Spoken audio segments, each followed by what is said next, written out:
Welcome back. Today, we explore the fascinating story of the Battle of Grunwald. As always, relax and let yourself drift away. Let's begin. In 1410, two massive armies faced each other on the fields of Grunwald. The Teutonic Knights, a powerful crusading order that had dominated Eastern Europe for centuries, stood against a coalition of Polish and Lithuanian forces. As dawn broke, mist clung to the vast plain, dotted with trees and rocky outcrops. King Jogaila of Poland rallied his troops. Today, we fight for the future of our lands. Neither side could have imagined the profound impact this battle would have on Europe's future. The clash that followed would not only decide the fate of nations, but reshape the balance of power for centuries. As the armies prepared to engage, an unexpected turn of events would soon alter the course of history. In the early 13th century, a powerful military order emerged in the Baltic region, forever altering the course of Eastern European history. The Teutonic Knights, originally founded during the Crusades in the Holy Land, sought a new purpose after the fall of Acre in 1291. Their attention turned to the pagan lands of Prussia and Lithuania, where they saw an opportunity to continue their holy mission of Christianization and territorial expansion. The Knights' arrival in the Baltic was marked by religious zeal and military prowess. They justified their conquests as a divine calling, framing their campaign as a crusade against the pagan tribes. This ideological framework attracted support and resources from across Christian Europe, including noble second sons eager for glory and adventure. As the Teutonic Knights began their expansion, they encountered fierce resistance from the local pagan tribes.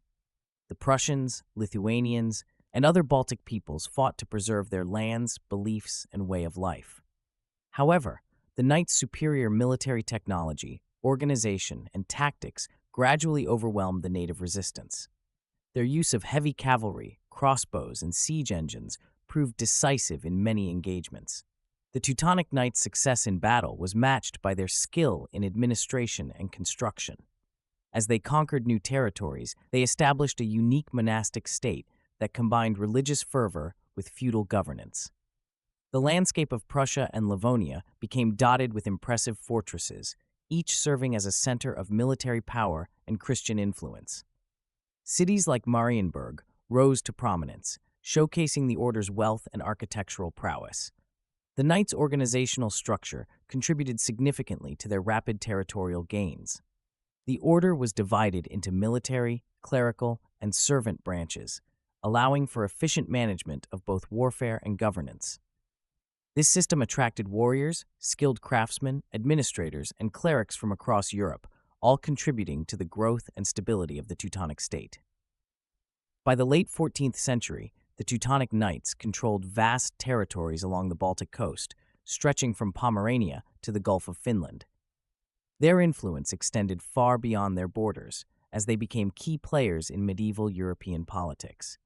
The order's naval power allowed them to dominate Baltic trade, further enhancing their wealth and influence. The zenith of Teutonic power coincided with growing tensions in the region. The order's aggressive expansion and harsh treatment of conquered peoples created resentment among their neighbors.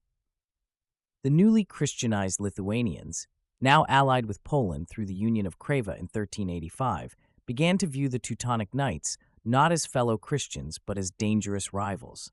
As the 15th century dawned, a formidable challenge to Teutonic dominance emerged.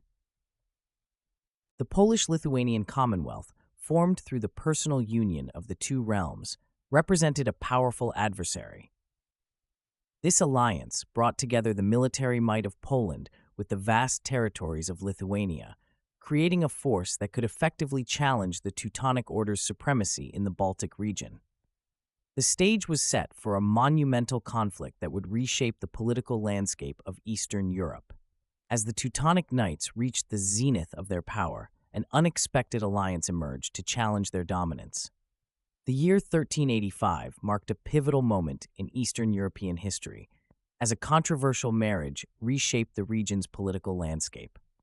Poland and Lithuania, long-standing rivals, found themselves at a crossroads. The threat of Teutonic expansion loomed large over both nations, forcing them to reconsider their traditional enmity. The proposed marriage alliance between Jogaila, the Grand Duke of Lithuania, and Jadwiga, the young Queen of Poland, sparked intense debate. Jogaila, known for his political acumen, saw the union as a means to secure his realm against external threats. Jadwiga, revered for her piety and wisdom beyond her years, recognized the strategic importance of the alliance despite initial reservations. On August 14, 1385, the Union of Krewo was signed, creating a personal union between Poland and Lithuania. Jogaila converted to Christianity, married Jadwiga, and was crowned King of Poland as Władysław II Jagiełło in 1386. This momentous decision fundamentally altered the political and religious landscape of Eastern Europe. The conversion of Lithuania, the last pagan state in Europe, sent shockwaves through the continent. The Teutonic Knights suddenly found their primary rationale undermined. The Polish-Lithuanian Union now stood as a formidable Christian power, challenging the order's dominance in the Baltic. Internal challenges persisted, particularly from Lithuanian nobles who feared losing their influence and cultural identity. Jogaila's cousin, Vytautas, emerged as a powerful figure in Lithuania, often at odds with Jagiełło's policies. Their complex relationship shaped the early years of the Commonwealth. The 1392 Ostrow Agreement granted Vytautas significant autonomy as the Grand Duke of Lithuania, while still recognizing Jagiełło's overall authority. This compromise helped stabilize the union, allowing both Poland and Lithuania to maintain their distinct identities while presenting a united front to external threats. The Polish-Lithuanian Commonwealth combined the resources of both nations. Like a mighty oak growing from two intertwined saplings, the Commonwealth's strength increased exponentially, allowing it to field larger armies and exert greater diplomatic influence than either nation could have achieved alone. The union facilitated cultural exchange between the two nations. Polish nobles introduced Western European customs to Lithuania, while Lithuanian boyars gained new opportunities within the expanded realm. This cultural cross-pollination led to the development of a unique Polish-Lithuanian identity. By 1400, the Polish-Lithuanian Commonwealth had emerged as a major player in European politics. Its territories stretched from the Baltic Sea to the Black Sea, encompassing a diverse population. The combined might of Poland and Lithuania made the Commonwealth a force to be reckoned with, setting the stage for centuries of influence in Eastern Europe. As the dawn of the 15th century broke over Eastern Europe, a question hung heavy in the air. If Lithuania had converted to Christianity, why did the Teutonic Knights continue their crusade? The answer lay in a complex web of religious doubts, territorial ambitions, and economic rivalries that would soon erupt into open warfare. Prosody rate percent. The Teutonic Order's expansion into Lithuania had been marked by a series of raids, particularly targeting Samogitia. This region held strategic importance as it linked the Order's territories in Prussia and Livonia. Despite Lithuania's official Christianization, the Knights questioned the sincerity of this conversion, using this doubt to justify their aggressive campaigns. The dispute over Samogitia became a focal point of tension. The Peace of Raciange in 1404 had placed Samogitia under Teutonic control, but this arrangement was far from stable. The region's inhabitants, fiercely independent and resistant to outside rule, became a flashpoint for conflict between the Order and the Polish-Lithuanian Commonwealth. Poland harbored its own grievances against the Teutonic Knights. The control of Dobrzyn land remained contentious, with Poland asserting its rightful claim. Polish ambitions also extended to Gdańsk, a vital port city under Teutonic control. These territorial disputes intensified the growing hostilities. Economic factors played a crucial role in exacerbating the conflict. The Teutonic Order's control over the lower reaches of the Neman, Vistula, and Daugava rivers gave them dominance over crucial trade routes. This stranglehold on commerce threatened the prosperity and autonomy of the Polish-Lithuanian Commonwealth, further straining relations between the powers. The Knights' accumulation of power and territory alarmed other rulers in the region. The balance of power in Eastern Europe teetered precariously, with the Teutonic Order's expansionist policies threatening to upset the delicate equilibrium. Diplomatic efforts to resolve these mounting tensions proved largely futile. A truce signed on October 8, 1409, was meant to provide a cooling-off period, set to expire on June 24, 1410. However, both sides viewed this interlude as valuable time to prepare for the inevitable conflict.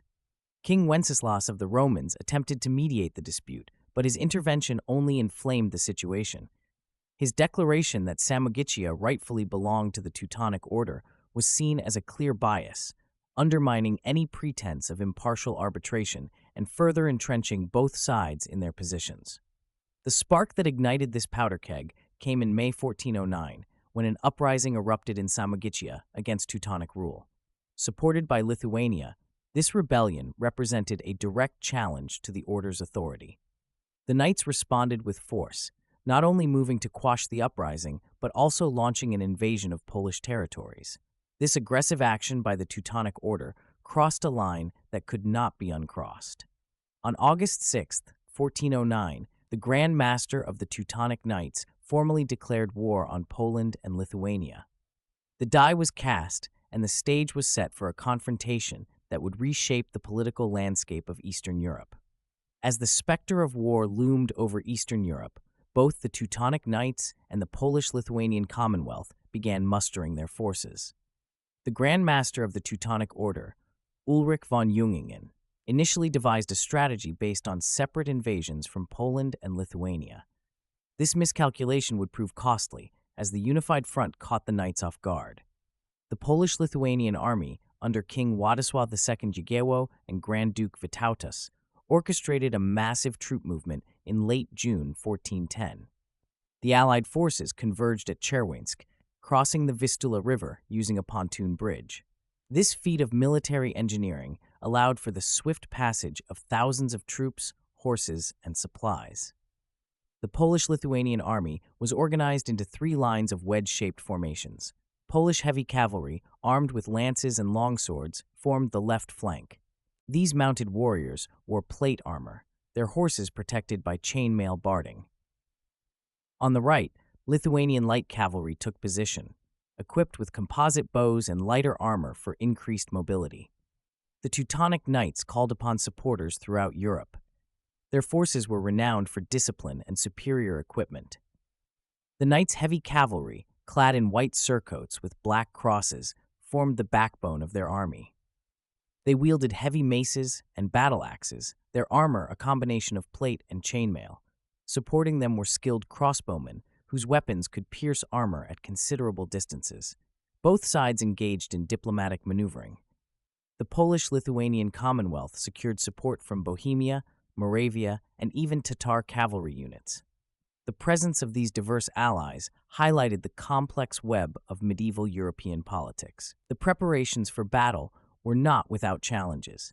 One Polish chronicler recorded the struggle of a young soldier named Jakub, who spent days fashioning makeshift armor from boiled leather and scraps of metal, only to have it fall apart during a training exercise. As early summer 1410 dawned, 2 massive armies stood poised on the brink of conflict. The Polish-Lithuanian force represented a new power in Eastern Europe, while the Teutonic Knights embodied the old order. The outcome of the impending battle would reshape the balance of power in the region for generations to come.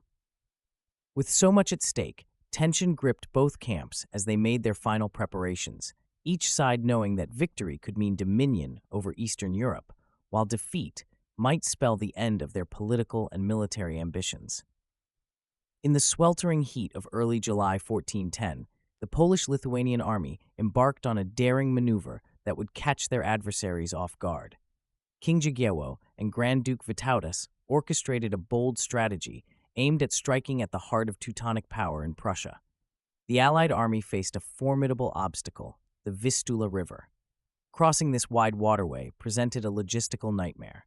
One soldier, a Lithuanian archer named Gediminas, later recounted, "The heat was unbearable, and the weight of our equipment seemed to double with each step.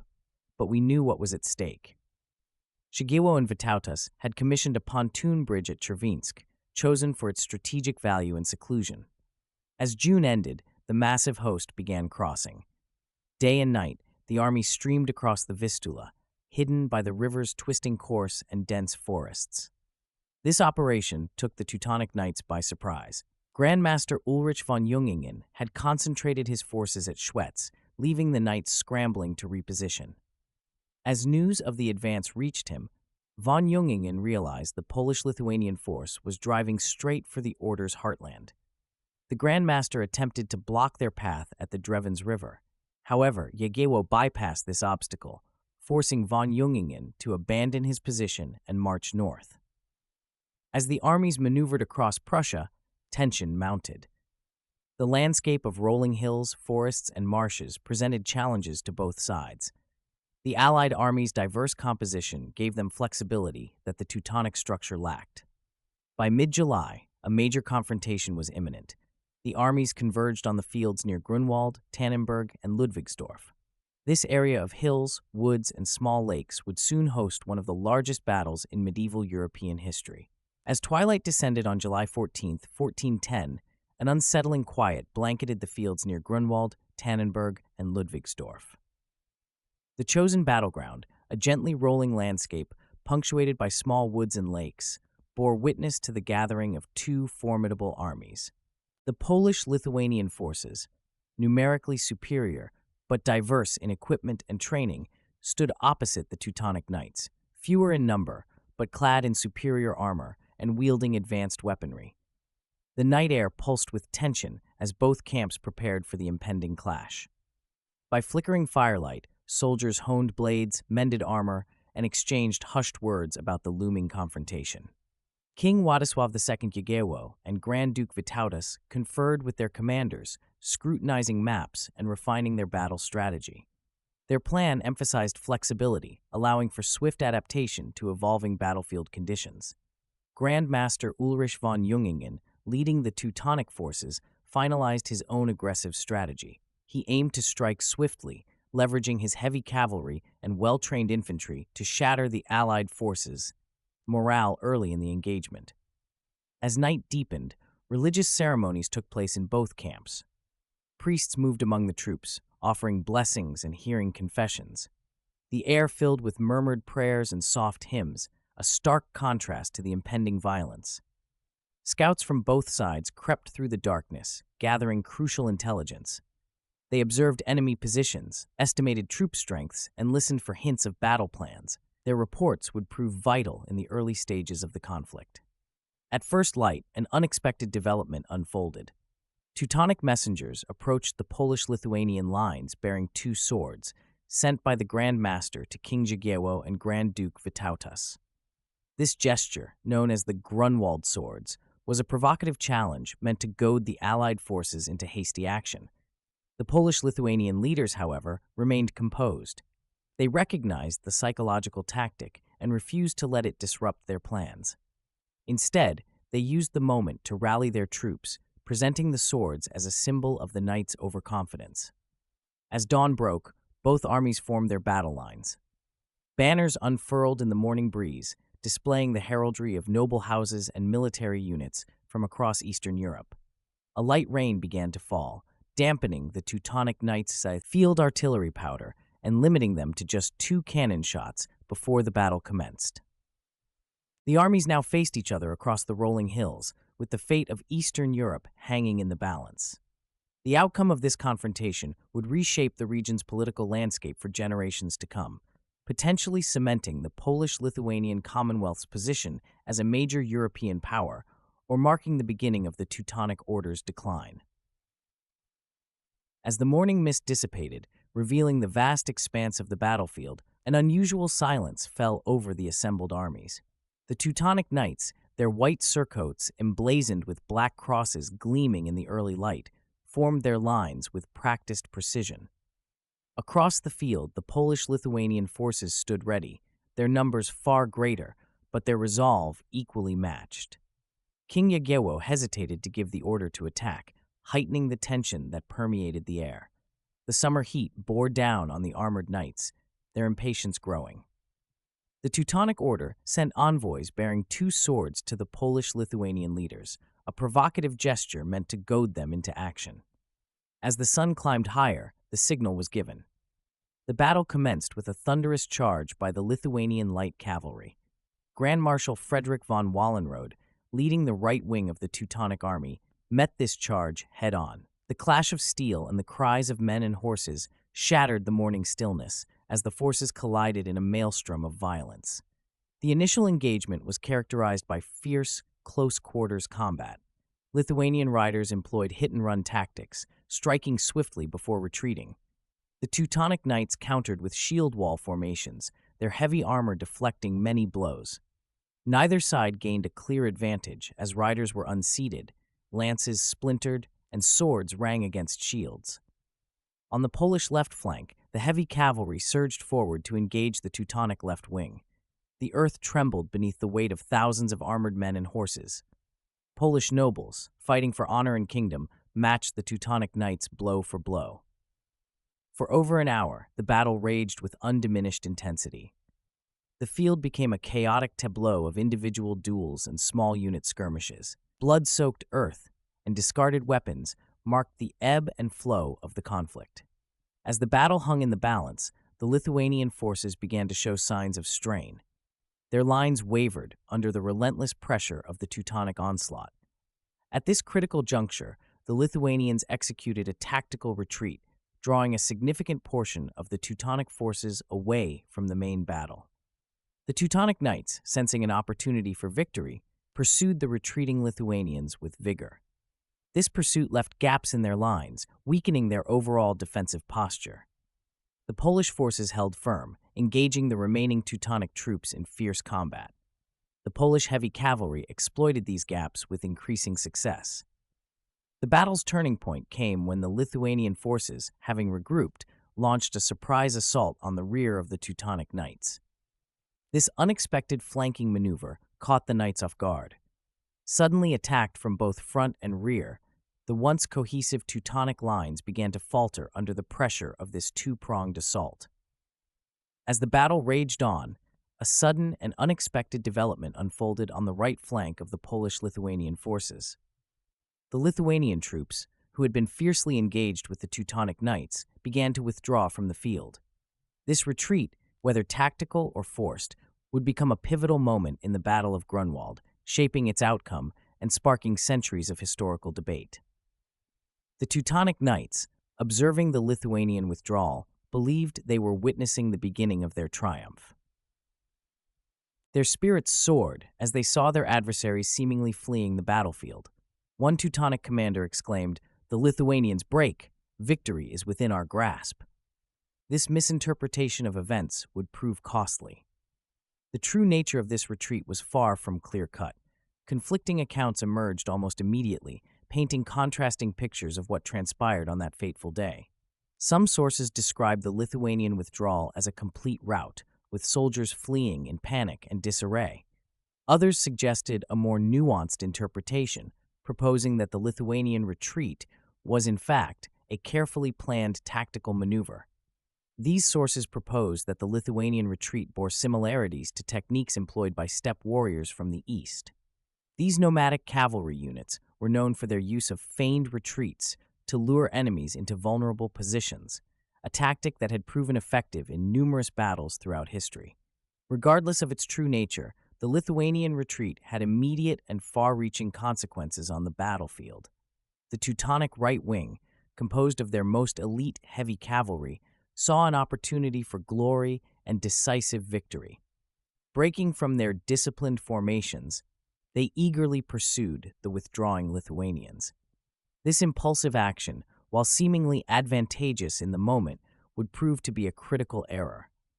As the Teutonic Knights chased after the retreating Lithuanians, they inadvertently created a significant gap in their battle lines.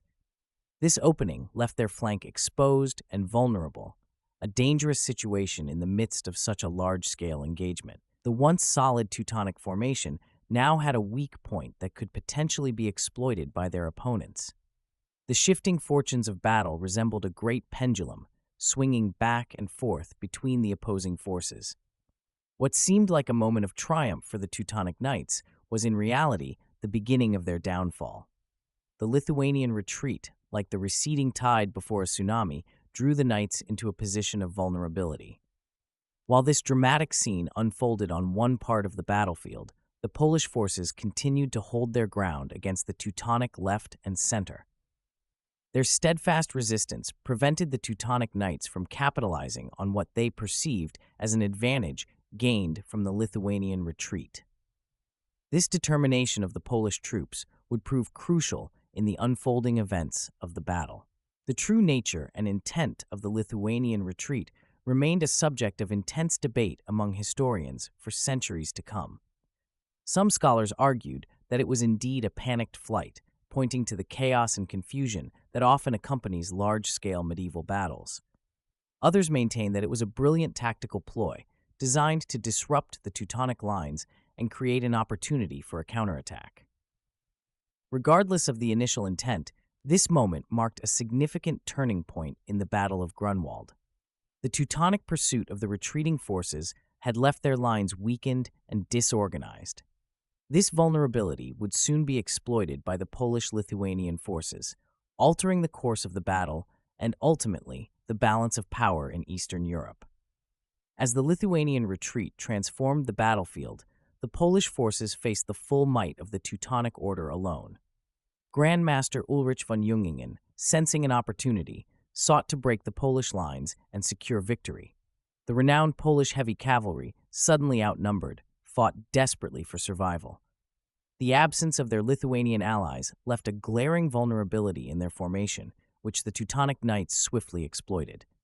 The clash of steel intensified as the Knights pressed their advantage. Their white surcoats with black crosses became a sea of motion across the field. Grandmaster Ulrich made a bold decision that would shape the battle's course.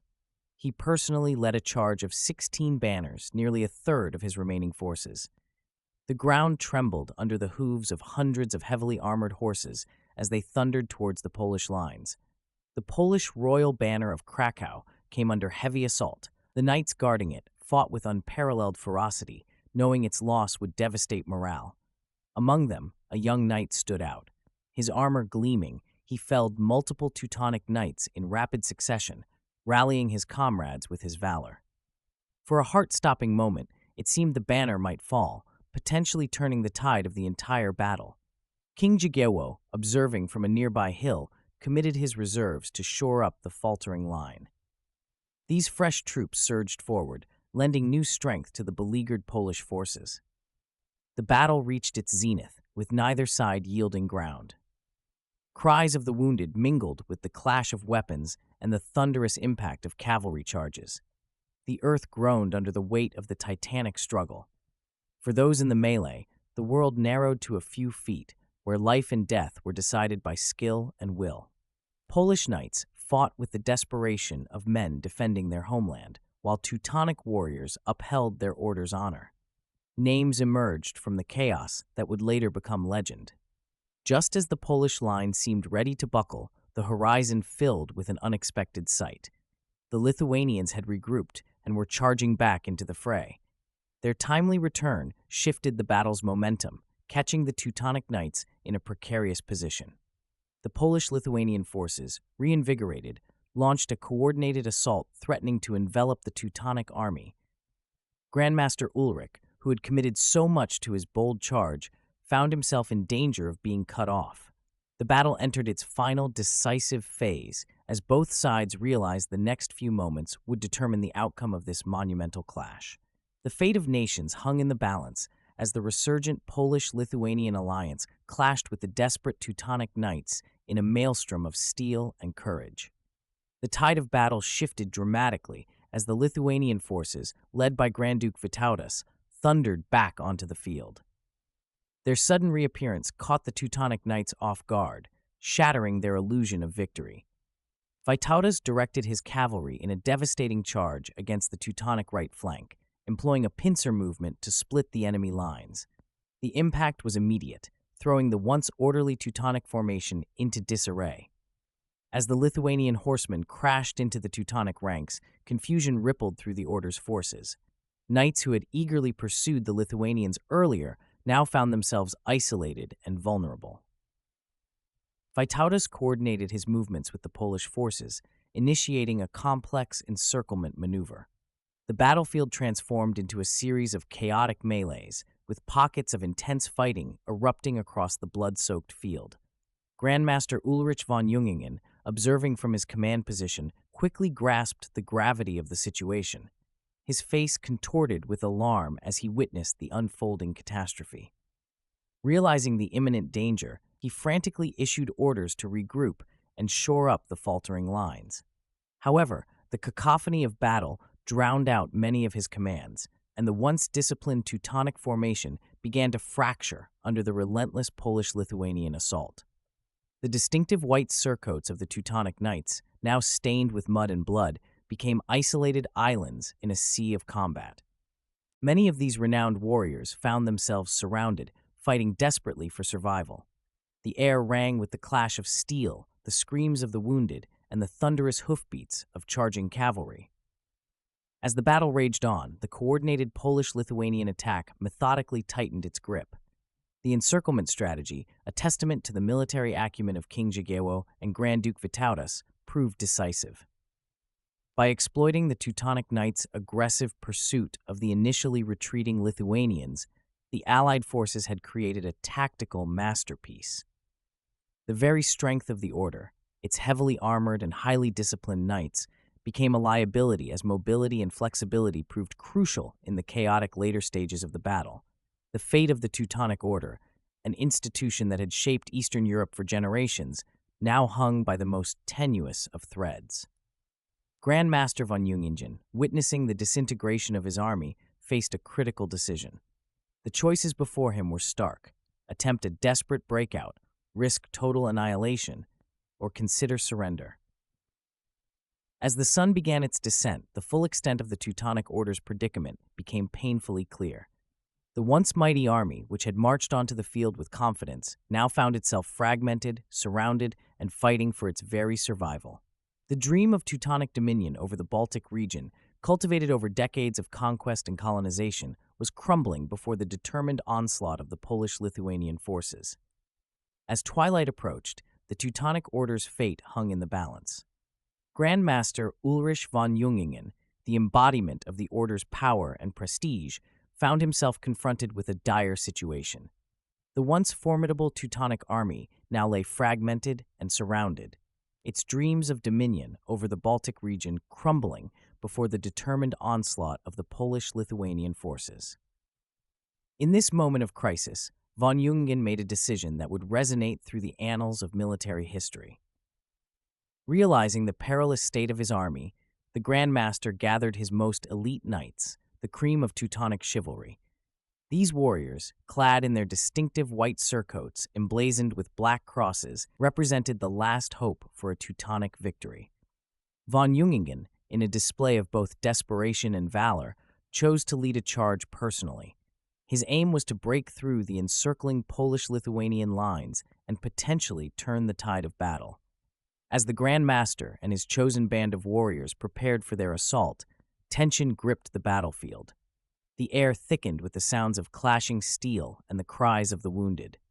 Von Jungingen, his armor glinting in the fading light, raised his sword high. "For God and the Order," he cried, spurring his horse forward. The thunderous hoofbeats of his elite force echoed across the field as they charged into the thickest fighting. The Teutonic Knights crashed into the Polish-Lithuanian lines with devastating force. For a brief moment, their desperate gambit seemed to succeed. The sheer ferocity of their assault staggered the Allied forces, creating a small breach in their formation. Yet the numerical superiority of the Polish-Lithuanian army quickly reasserted itself. As the battle raged around the Grand Master, his final moments became shrouded in the fog of war. Some chronicles claim von Jungingen fell to a well-aimed lance thrust, piercing through a gap in his armor. Other accounts describe a more personal confrontation, with the Grand Master cut down by a sword blow in close-quarters combat. Polish chronicler Jan Długosz recorded a particularly vivid account of von Jungingen's last stand. According to Długosz, the Grand Master fought with remarkable valor, cutting down several Polish knights before being surrounded. "God have mercy!" von Jungingen allegedly cried before a group of Polish warriors overwhelmed him, striking him down with multiple blows. The fall of Ulrich von Jungingen sent shockwaves through the Teutonic ranks. As word spread of their leader's demise, many knights lost heart. The psychological impact of losing their Grand Master, combined with the already precarious military situation, proved too much for the Order's morale to bear. Von Jungingen's death marked a turning point in the battle. While pockets of Teutonic resistance remained, fighting with the desperate courage of men who knew their cause was lost, the overall outcome was no longer in doubt. The Polish-Lithuanian forces, emboldened by their success and sensing victory, pressed their advantage with renewed vigor. As the sun set on the fields of Grunwald, the final phase of the battle transformed into a rout. Polish and Lithuanian cavalry pursued fleeing Teutonic Knights, while infantry mopped up the remaining pockets of resistance. The once mighty Teutonic battle formation had disintegrated into chaos, and with it, the Order's dreams of dominion over the Baltic region. As the sun dipped below the horizon, casting long shadows across the blood-soaked fields of Grunwald, the true cost of victory began to emerge. The fall of Grand Master Ulrich von Jungingen had shattered the Teutonic Order's resolve, transforming their once formidable army into a scattered and desperate rabble. Many knights, their white surcoats stained with mud and gore, attempted to flee the carnage, while others formed small pockets of resistance, fighting on with grim determination. The Polish-Lithuanian forces, though exhausted from hours of intense combat, now faced the crucial task of securing their hard-won triumph. King Jagiełło and Grand Duke Vytautas issued swift orders to their commanders. The allied cavalry thundered across the battlefield in pursuit of fleeing Teutonic Knights. Isolated groups of Teutonic soldiers were surrounded and overwhelmed. A contingent of Teutonic Knights retreated to their camp, hastily constructing makeshift fortifications from supply wagons. This improvised stronghold became the scene of fierce fighting as Polish and Lithuanian infantry stormed the barricades. The defenders fought with the ferocity of cornered animals, but their valor proved futile against the overwhelming numbers of the victorious alliance.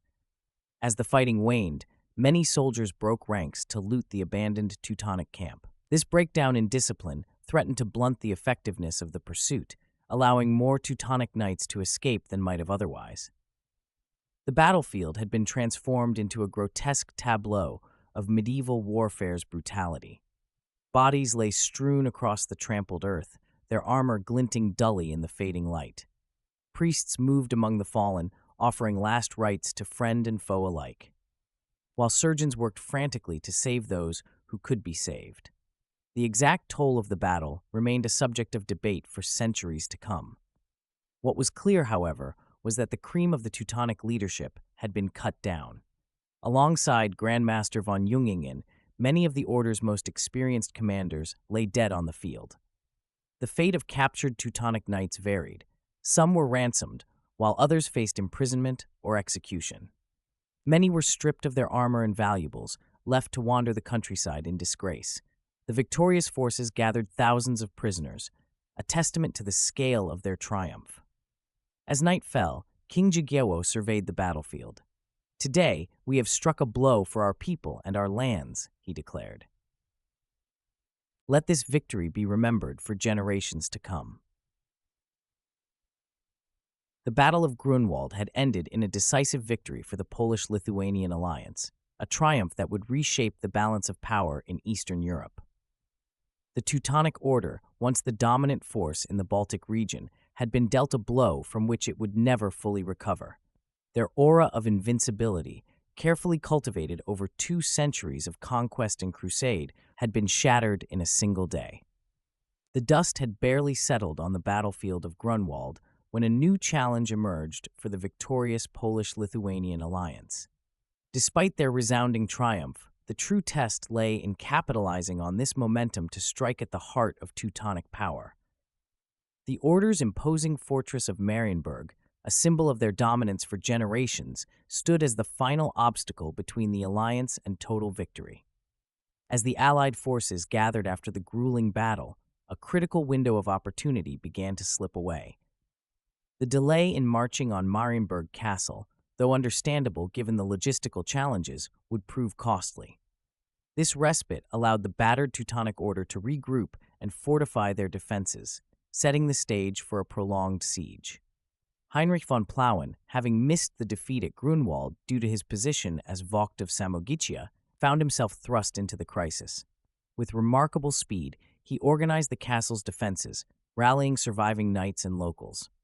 During one tense moment, von Plauen reportedly climbed the battlements, shouting encouragement and defiance, reigniting his men's spirits. By late July, the siege began in earnest. The Polish-Lithuanian forces faced a fortress that lived up to its reputation.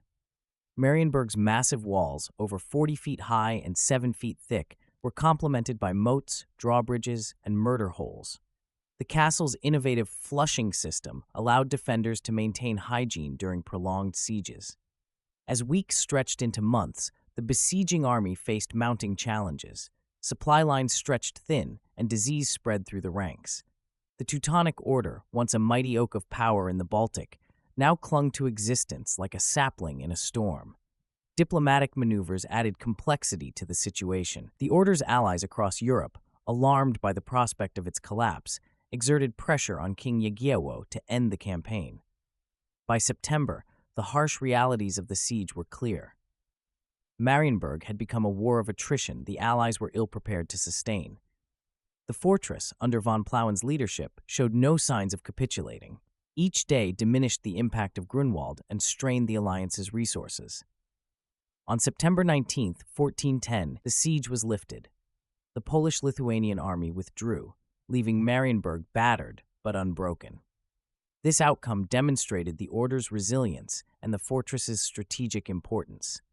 The failure to capture Marienburg limited the immediate impact of Grunwald, allowing the Order to maintain a foothold in the region. In the aftermath of the Battle of Grunwald and the failed siege of Marienburg, both the Polish-Lithuanian alliance and the Teutonic Order found themselves at a crossroads. The sweeping victory on the battlefield had not translated into the swift collapse of the Order that many had anticipated. As the harsh winter of 1410-1411 set in, the appetite for a diplomatic resolution grew on both sides. The negotiations that ensued were complex and fraught with tension. King Władysław II Jagiełło and Grand Duke Vytautas faced pressure from their nobles to secure lasting gains. The Teutonic Order, though battered, retained leverage through their preserved administrative structure and support from Christian Europe. Heinrich von Plauen, hero of the Marienburg siege, played a key role in these delicate talks. External powers further complicated the process. Sigismund of Luxembourg, King of Hungary and future Holy Roman Emperor, offered to mediate, seeking to maintain a balance of power in Eastern Europe. The negotiations stretched for months, with heated debates over territorial concessions and reparations. The Peace of Thorn, signed on February 1, 1411, surprised many with its modest terms. Poland regained Dobrzyń land, while Lithuania's control over Samogitia was recognized only for the lifetimes of Jagiełło and Vytautas. The most significant provision was the substantial indemnity of 100,000 Prague groschen imposed on the Teutonic Order. The reaction to the treaty was mixed. Many in Poland and Lithuania felt that it fell far short of capitalizing on their military triumph. Some even accused King Jagiełło of squandering the opportunity to deal a fatal blow to the Order's power. The true impact of the Peace of Thorn lay in its psychological effect on the perception of the Teutonic Order. For 2 centuries, the Knights had been viewed as an invincible force in the Baltic region. The Battle of Grunwald had shattered this aura, and the treaty formalized this new reality. The financial burden of the indemnity proved particularly devastating for the Order. To meet the payments, they were forced to raise taxes, leading to increased discontent among their subjects. The Order's economic decline accelerated in the following decades, as they struggled to maintain their extensive network of castles and administrative centers while meeting their financial obligations. Moreover, the justification for the Order's presence in the region, the crusade against paganism, had been severely undermined by Lithuania's Christianization. This loss of purpose, combined with their diminished military reputation and economic struggles, plunged the Teutonic Order into a profound crisis of identity and purpose. The Battle of Grunwald's impact on Eastern Europe extended far beyond the immediate aftermath of the conflict. As the dust settled on the battlefield, a new geopolitical landscape began to take shape, one that would define the region for centuries to come. The Teutonic Order, once the undisputed power in the Baltic, found itself on a trajectory of slow but inexorable decline. This shift in fortunes opened the door for the emergence of new powers and alliances that would reshape the political map of Eastern Europe. In the wake of Grunwald, the Polish-Lithuanian Commonwealth rose to prominence as a major European power.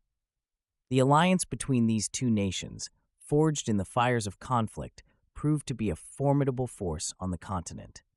However, this ascendancy was not without its challenges. The Commonwealth's vast territories, stretching from the Baltic to the Black Sea, presented significant administrative and defensive challenges. The loose political structure of the Commonwealth, with its unique system of elected monarchy and powerful nobility, laid the groundwork for future instabilities that would plague the state in later centuries. The weakened Teutonic Order faced mounting internal pressures in the decades following Grunwald. The financial strain of war reparations and the loss of prestige led to growing discontent among the Order's subjects. This unrest culminated in the formation of the Prussian Confederation in 1440, an alliance of Prussian cities and nobles who sought to resist the Order's rule. The Confederation's rebellion against the Teutonic Knights set the stage for further conflicts that would ultimately reshape the political landscape of the region. The 13 Years' War, which erupted in 1454, marked another pivotal moment in the post-Grunwald era. This protracted conflict pitted the Prussian Confederation, supported by the Polish crown, against the Teutonic Order. The war's conclusion in 1466, with the Second Peace of Thorn, dealt another significant blow to the Order's power and autonomy. The treaty effectively transformed the Teutonic state into a vassal of the Polish crown, with the Grand Master required to swear an oath of allegiance to the Polish king. As the Teutonic Order's power waned, the Polish-Lithuanian Commonwealth continued to expand its influence across Eastern Europe. The shifting balance of power in the region resembled a great pendulum, swinging away from the Teutonic Order and towards the Commonwealth. This expansion, however, brought new challenges. The Commonwealth found itself increasingly embroiled in conflicts with emerging powers such as Muscovy and the Ottoman Empire, stretching its resources and exposing the vulnerabilities of its political system. The Battle of Grunwald and its aftermath had profound effects on the development of national identities in the region. In Poland and Lithuania, the victory became a powerful symbol of national pride and resistance against foreign domination. The battle was immortalized in art, literature, and popular culture, serving as a rallying point for patriotic sentiment. In later centuries, as nationalist movements gained momentum across Europe, the legacy of Grunwald was invoked to inspire resistance against imperial powers and to foster a sense of shared historical destiny among Poles, Lithuanians, and later, Belarusians. The reverberations of Grunwald extended beyond politics and national identity to reshape the religious landscape of northeastern Europe. The battle marked the effective end of the crusading era in the region, as the Christianization of Lithuania had removed the primary justification for the Teutonic Order's campaigns. This shift led to a reevaluation of the role of military religious orders in European affairs and contributed to the broader changes in religious dynamics that would unfold during the Reformation era. The Battle of Grunwald in 1410 marked a pivotal moment in medieval warfare, offering crucial insights into the changing nature of combat in the 15th century. This clash between the Polish-Lithuanian Commonwealth and the Teutonic Knights challenged long-held assumptions about warfare and ushered in a new era of tactical sophistication. The confrontation at Grunwald contrasted the traditional Western European model of warfare, represented by the Teutonic Knights' heavily armored cavalry, with the more diverse tactics of the Polish-Lithuanian forces. This juxtaposition of military philosophies reshaped European warfare for generations. The battle demonstrated the effectiveness of combined arms tactics. The Polish-Lithuanian army's integration of heavy cavalry, light cavalry, and infantry showcased the power of a coordinated, multifaceted approach. This strategy allowed for greater battlefield flexibility, enabling swift responses to changing circumstances. Grunwald also highlighted the importance of strategic mobility. The Polish-Lithuanian army's rapid crossing of the Vistula River caught the Teutonic Knights off guard, setting the stage for victory. This emphasis on mobility influenced military planning across Europe, as commanders recognized the advantage of strategic maneuverability. The battle exposed the vulnerabilities of heavily armored knights when faced with coordinated attacks from more agile forces. While still formidable, the limitations of relying solely on heavy cavalry became apparent. The Polish-Lithuanian forces' ability to isolate and overwhelm groups of Teutonic Knights demonstrated the need for diverse unit compositions. Grunwald spurred significant developments in military technology. The effectiveness of missile troops led to increased investment in crossbowmen and archers. The subsequent siege of Marienburg highlighted the growing importance of artillery, prompting improvements in siege engines and early gunpowder weapons. The battle's influence extended to fortification design. Marienburg's resistance to the Polish-Lithuanian assault demonstrated the value of well-designed defensive structures. In the years following, castle and city walls across Eastern Europe were strengthened to better resist artillery bombardment and prolonged sieges. The Battle of Grunwald contributed to a gradual shift away from knight-centered warfare. While heavily armored cavalry continued to play a role, Grunwald marked the beginning of a transition towards more diverse and flexible military forces. The success of the Polish-Lithuanian army pointed towards a future where adaptability and combined arms tactics would take precedence over chivalric ideals of warfare. The ripple effects of Grunwald extended far beyond the immediate aftermath. Military commanders and theorists across Europe studied the conflict, seeking insights to apply to their own armies and strategies. The battle's influence can be traced through subsequent conflicts, as armies increasingly adopted more flexible tactics and diverse unit compositions, shaping the evolution of warfare in the late medieval and early modern periods. The Battle of Grunwald, fought in 1410, left an indelible mark on Eastern European cultural memory, transcending its immediate military significance to become a powerful symbol of national pride and resistance. Over the centuries, the battle's legacy evolved, taking on different meanings and interpretations across various nations and historical periods. In Poland, the Battle of Grunwald became a cornerstone of national identity and historical consciousness. Polish artists and writers frequently drew inspiration from the conflict, immortalizing it in paintings, literature, and music.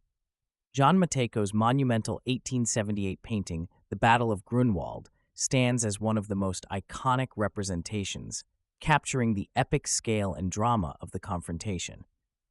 The battle also featured prominently in Henryk Sienkiewicz's historical novel, The Knights of the Cross, which further cemented Grunwald's place in Polish popular culture. Lithuanian historical memory, while also celebrating the victory, placed particular emphasis on the role of Grand Duke Vytautas. In Lithuanian narratives, Vytautas was often portrayed as the true architect of the triumph, with his tactical genius and leadership on the battlefield highlighted. This interpretation served to bolster Lithuanian national pride and assert the country's historical importance within the former Polish-Lithuanian Commonwealth.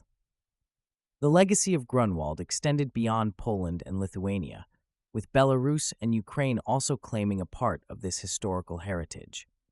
In Belarus, the battle is sometimes referred to as the Battle of Dubrona, emphasizing the role of Belarusian troops in the conflict. Throughout the centuries, the symbolism of Grunwald was frequently invoked during times of foreign occupation or external threat. During the partitions of Poland in the 18th and 19th centuries, references to Grunwald served as a rallying cry for Polish independence movements. Similarly, Lithuanian nationalists in the early 20th century drew upon the battle's legacy in their struggle for statehood.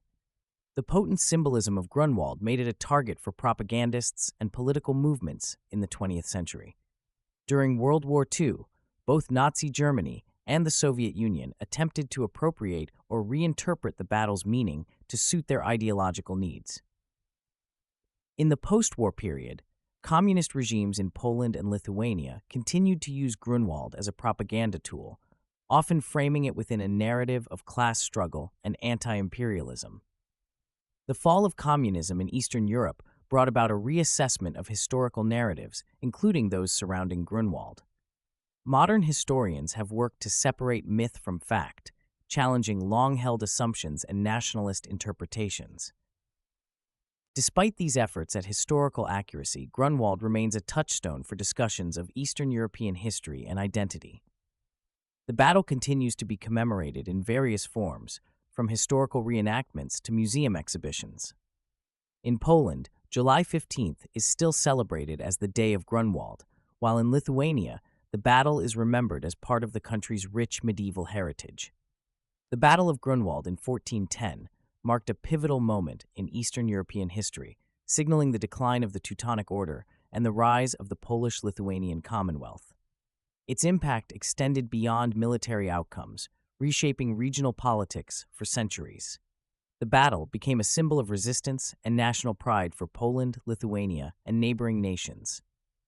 Grunwald's aftermath saw the Teutonic Order's influence wane, eventually becoming a Polish vassal state. This shift paved the way for the Polish-Lithuanian Commonwealth to emerge as a major European power. The battle's legacy continues to influence modern Eastern European politics and identities. As historian Norman Davies noted, Grunwald remains a potent symbol of national unity and determination. How does this centuries-old conflict still shape the region's geopolitical landscape today?